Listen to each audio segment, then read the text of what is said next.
toute la semaine, c'est Philippe Laruelle, le chef exécutif de Debuyer, qui réalise des recettes pour nous. On s'occupe de la première recette de cette semaine. Alors Philippe, tu es parti sur de la betterave. Il n'y a que ça, enfin noisette. C'est quoi exactement comme amuse-bouche?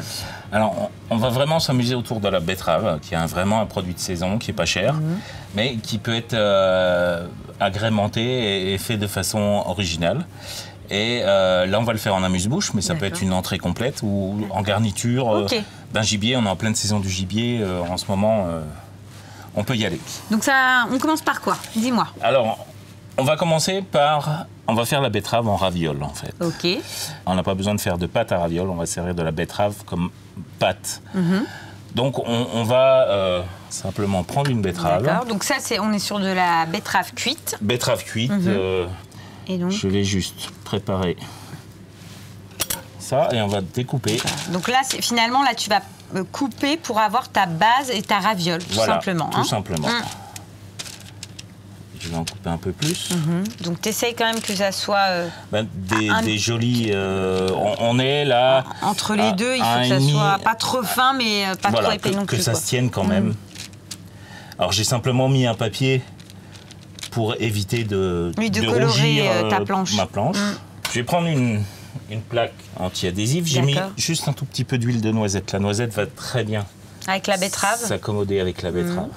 Sachant qu'en plus de ça, je vois qu'il y en a, on en retrouvera par la suite. Voilà, pour avoir un petit peu de craquant. Donc là, simplement à l'emporte-pièce. Alors en emporte-pièce, on emporte toujours avec la paume de la main. D'accord. Pour ne pas le déformer et pour bien appuyer régulièrement partout. Donc là, tu emporte-pièce ta raviole. Voilà. Si on a des betteraves plus petites ou si on veut faire plus petit, on prend des emporte-pièces plus petits. L'idée, finalement, c'est qu'on ait quelque chose qui soit régulier. Voilà, que ce soit joli.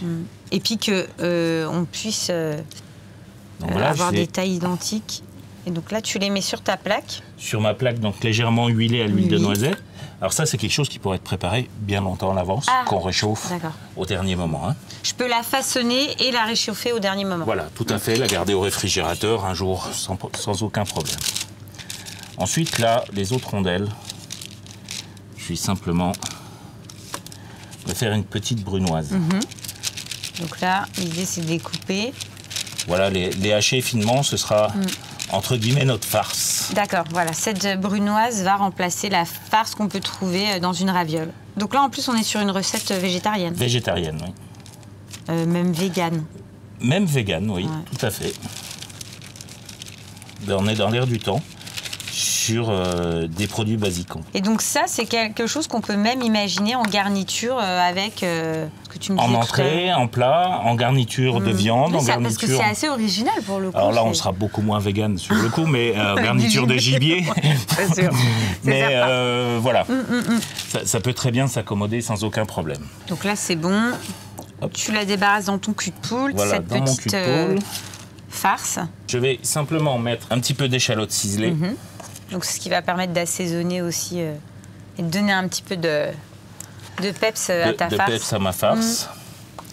Je vais mettre un petit peu de vinaigre Melfort. Oui. En bon vosgien.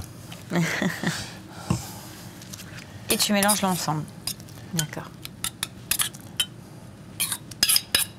Donc là, on n'a pas assaisonné, ni sel ni poivre. Non, je vais juste mettre un petit peu de poivre maintenant. Le sel, ça dépend comment. Si on les a cuites soi-même, les betteraves, on les sale très peu.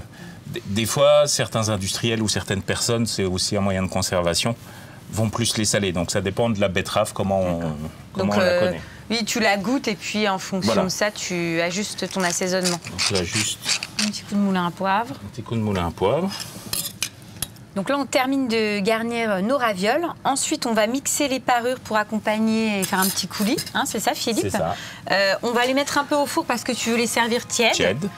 On concasse nos noisettes, on dresse et on mange.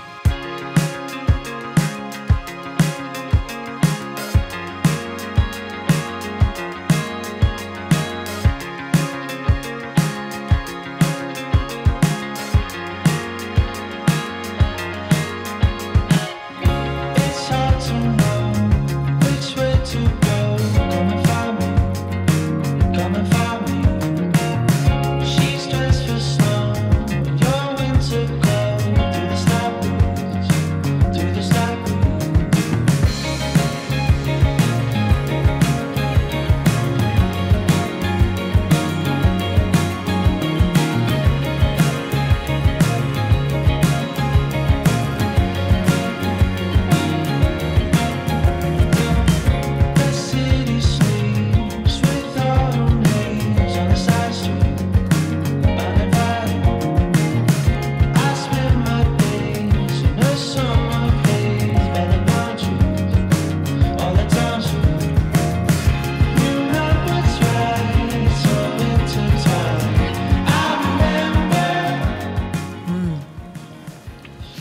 qui est sympa dans cette recette, c'est que tu retrouves la betterave, mais en plusieurs textures.